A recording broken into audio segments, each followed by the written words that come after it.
À cause du coronavirus, certains réclament l'annulation des élections municipales.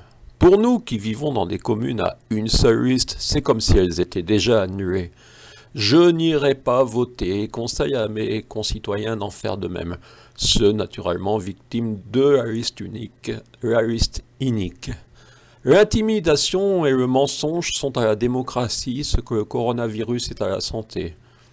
La République a perdu ses bases, ses campagnes.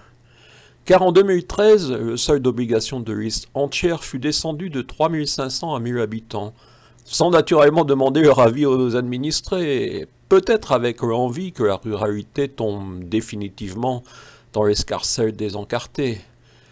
Ce qu'a fait François Hollande, Emmanuel Macron ne l'a pas revu. 58% de liste unique dans le département du Lot pour les communes de 1000 à 2000 habitants, 68% de liste unique en Tarn-et-Garonne, 47% en Aveyron, 46% dans le Pas-de-Calais. Je parle toujours des communes entre 1000 et 2000 habitants. Savez que cette absurde loi de 2013 contraint aux listes intégrales alors qu'elles ne disposent pas d'une citoyenneté suffisante.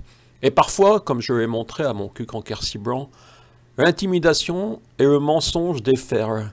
Le cousin de Madame Maury conservera son fauteuil de maire le 15 mars 2020. Monsieur Maury avait été élu maire en 1988. Et peut-être fier de lui, de sa liste unique, sa liste inique. Il est aujourd'hui l'exemple de la faillite démocratique. J'appelle ces colistiers, ceux soucieux de la République, à démissionner. Municipal 2020 à une liste, est-ce encore la démocratie ou la dictature avec des élections bidons? Des bulletins pour la mascarade. Et attention, si vous ne vous rendez pas au bureau de vote, certains vous le reprocheront peut-être. Hashtag dictature rurale.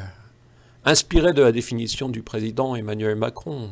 La dictature, c'est un régime où une personne ou un clan décide des lois. Une dictature, c'est un régime où on ne change pas les dirigeants. J'ai lancé le hashtag dictature rurale, pour l'instant sans la moindre réaction de nos députés, sénateurs, autorités morales, si elles existent. 15 mars 2020, pour nous, les élections municipales en France sont galvaudées, insignifiantes. Les maintenir, ce n'est qu'un cirque. Alors, coronavirus ou pas, mon cuc en Quercy-Blanc, le 15 mars, vous ne me verrez pas dans l'unique bureau de vote.